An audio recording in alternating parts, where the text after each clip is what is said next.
morning, everybody.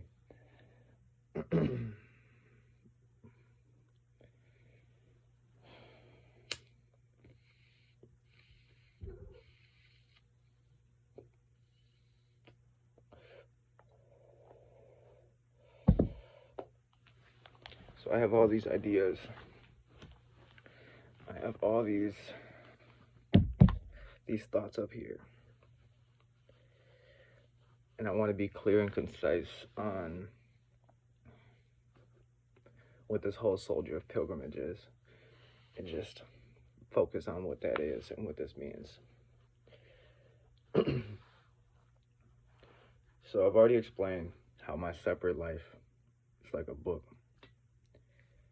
And that book is done, it's complete. And understanding that as an individual, I'm evolving and I don't want to unlearn everything completely.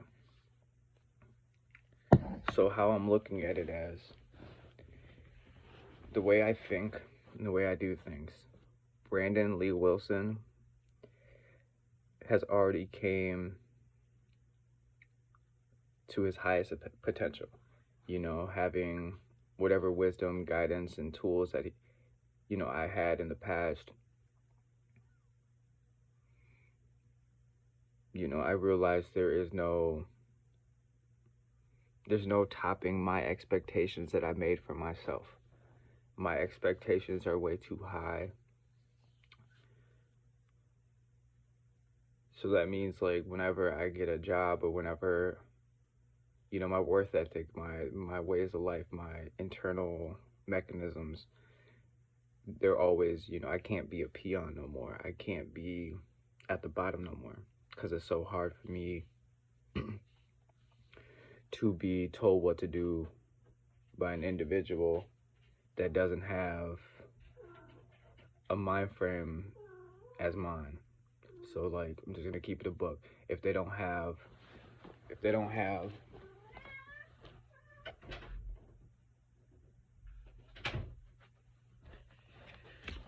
so it's hard for me to like take order or take leadership from people that are not leaders, from people who are not intellectually inclined to be in that role. That being said, they also don't demonstrate the qualities or values nor principles of said job or position. And then their lack of emotional intelligence, their lack of maturity.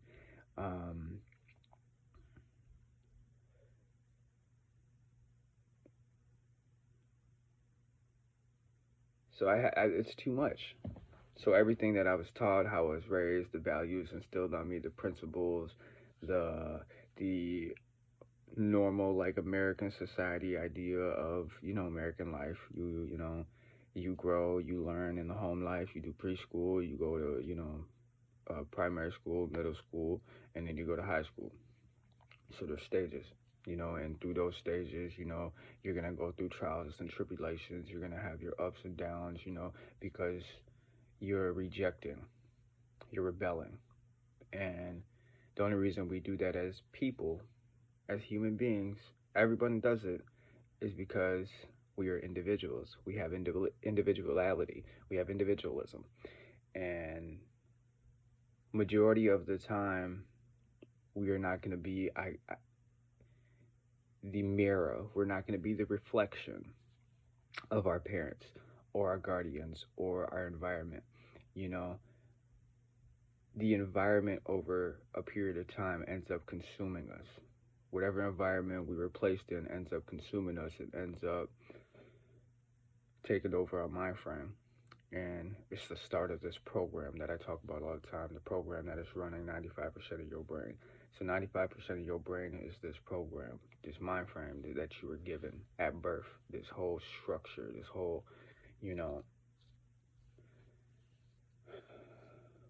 But as we search for individuality and as we search for independence and as we search for all these things, you know, more pressures are added to us. More pressures, you know, just there's a lot of pressure. That's all I can think about it as, you know, all these, you know, goals and all these achievements and all these dreams and aspirations that are not necessarily coming from you. Majority of the time, it's your parents trying to relive their younger days or instill certain things that they see as successful in America. Um, Majority of the parents want to make sure that you can be the most productive and the most successful in America. That being said, they're going to aim for you to be either a police officer, doctor, lawyer, you know, the typical, you know, jobs or like the typical careers, you know. And from there, there's other careers, there's other stuff, but they just give you a little bit of whoop, and here this is you. So then, during your own personal trials and tribulations, an added mix comes in, your hormones, you start growing and you start finding out about love and thinking that, you know, the way we are as Americans, like, we get a girlfriend, we break up, we get a girlfriend, we break up, then we find our forever person. You know, before it was your high school sweetheart ends up becoming your wife, and then that's your life. Like, you're with your high school sweetheart. There's several people like this in America where that was their life. You know, they went to college and everything, but they still got together and they got their careers and, you know, went to college and got the same, you know, everything was on point. And so now they're at the same job for the rest of their lives. They're focused on one thing their whole life. You know, and so they got structure. Their path of life is linear. So for the majority, their path is linear, which is completely opposite from us as human beings. We are multidimensional, and we need our own individualism. We need our own. We need to be able to use our own brain.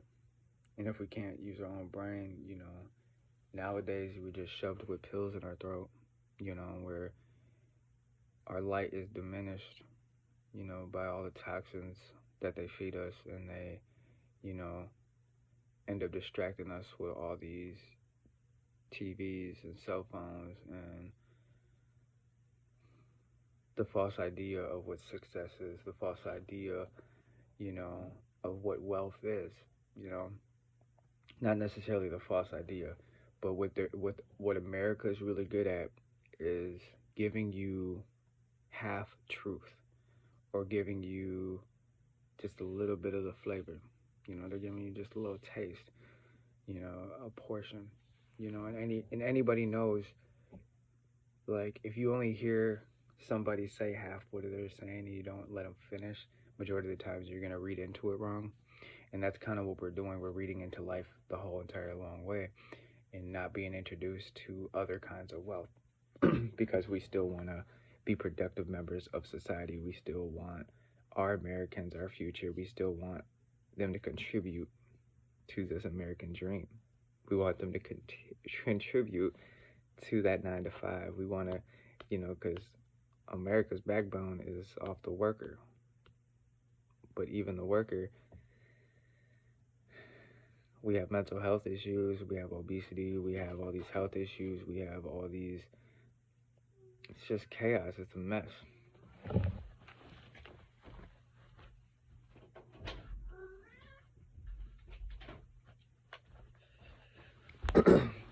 So then we dig deeper, because that was just like the overview. That's just an overview of what America is. School, college, job, career, whatever the case may be, you know. Hey, and then relationship, married, kids, that's your life forever. And then the cycle continues. It's a generational cycle. This is what we know. It's our 95% program.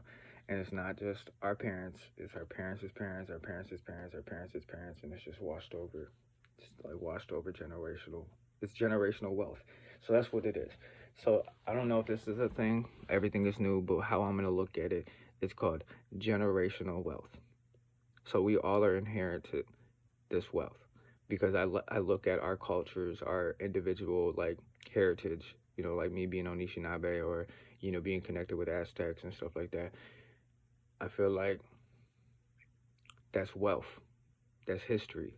All that history, all the stuff that our people, our ancestors, our lineage, our bloodline was coursing through our veins, that's wealth.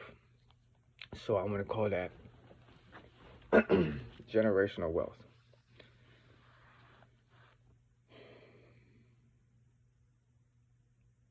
So the generational wealth is the program, the 95% of our brain.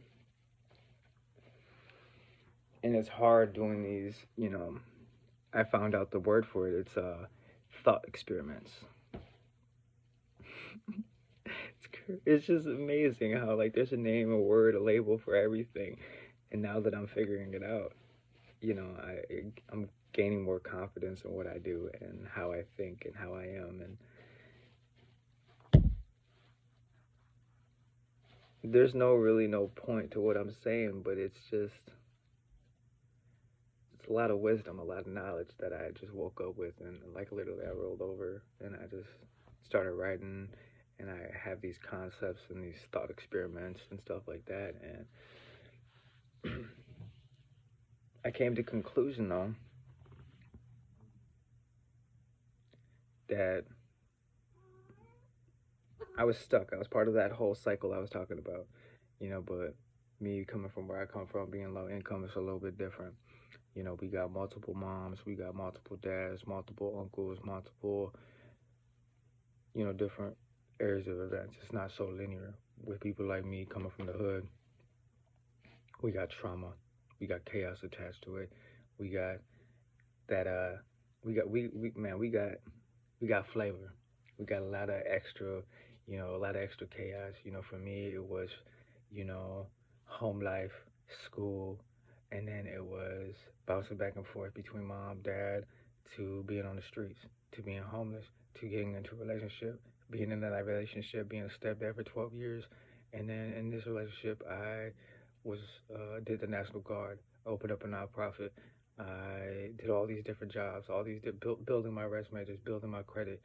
Got an apartment, got a townhome, got a a car and all this, and nothing was ever in my name. There's reasons why I do that. Nothing was ever, well, obviously look at first apartment in my name, and now it's like, oh shit, I fucked up. But I'm when it comes down to people like me, when I say people like me, people that are in low income neighborhoods, people that the chaos is normal. That's our comfort. We don't see it as chaos, but on the outside, sometimes, on the outside looking in, it's chaotic. It's hell. But to us, that's home. That's our safety. That's where we find solace and peace, and that's where we find our love and unconditional love, and that's where our grandmas are, and that's where our grandpas are, and that's where they thrive, and that's their world. So we respect that. I respect that.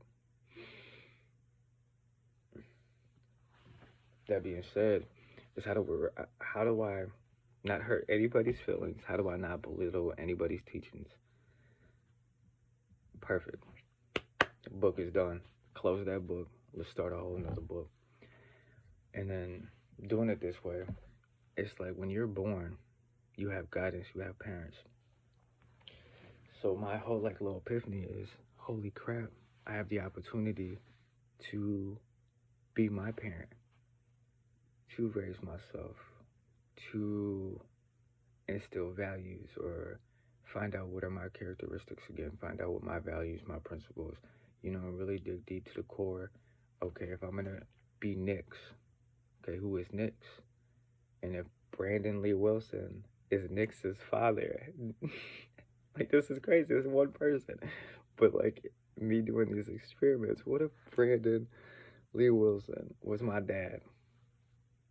How would he guide me? How would he ease my way into this new life? How would he structure it? How would he allow me to still be genuine to myself and authentic to who I am next? How would Brandon take care of me and guide me through this journey? And it was just a beautiful conclusion. It was just beautiful. And I'm like, wow. And so that's kind of how that old book is going to stay in my pocket inside my bag.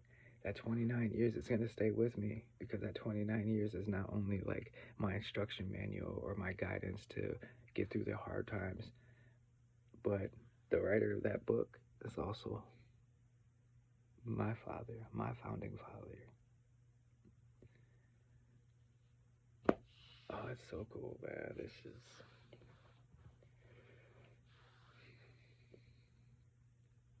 And so, through my journey of self discovery, hopefully someone finds me.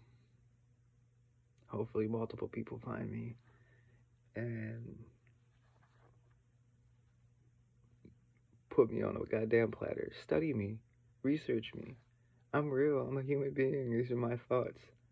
You should have seen how I went to bed last night. I'm diagnosed with insomnia, bro. Diagnosed. Insomniatic. And yesterday, before I went to bed, I was doing all these meditations, and I found one, and it's common sense. We are the ones giving us that sleep. We control the mind. And so, like, my whole excuse with, like, the insomnia thing was the racing thoughts. It was the overthinking that kept me awake. So if you take a step back and realize, like, you are that being, you are that mind, because you are the mind, you're the soul, you're the spirit. You control the brain. You control this body. You have the power. So grant yourself gratitude, appreciation for allowing yourself to lay down and have that rest. Thank yourself. Look at it in a whole different light. And I was like, what the fuck? I've never done that before. So yesterday, I thanked myself. I said, you're safe. You're powerful. You're an amazing being. You're doing revolutionary work right now. So you have every right to take a break and rest and shut off and turn back on when it's needed. And I put on my little theta and delta waves, and I got distracted a couple times. I went back to breathing, went back to my breath, and before you know it, it's 6 o'clock in the morning, and I'm waking up naturally, well rested. I've been up for almost 2 hours right now, and this is the best sleep I ever got, even with this goddamn cat. Come here. Come here. Come here.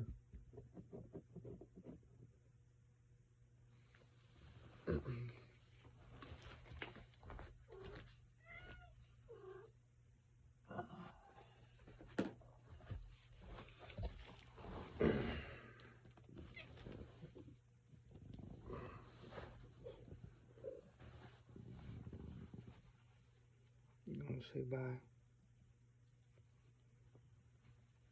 Oh yeah, I grab these motherfucking cats like how they're supposed to be grabbed. I grab them by his little fucking scruff. Little scruffy scruff. And they fucking love that shit. Yeah.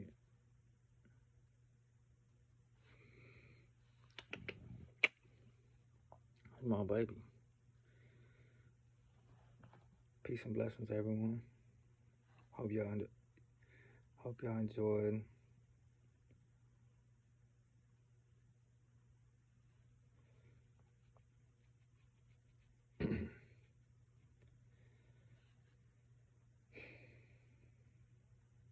Y'all enjoy the rest of y'all day. May y'all find inner peace, enlightenment. Hopefully y'all get to the point where y'all can enjoy solace and solitude. Don't isolate though. It's a whole different story. Solitude is good in moderation, like everything else. Don't isolate. Communicate. Build a connection. Build soulful connections. Much love.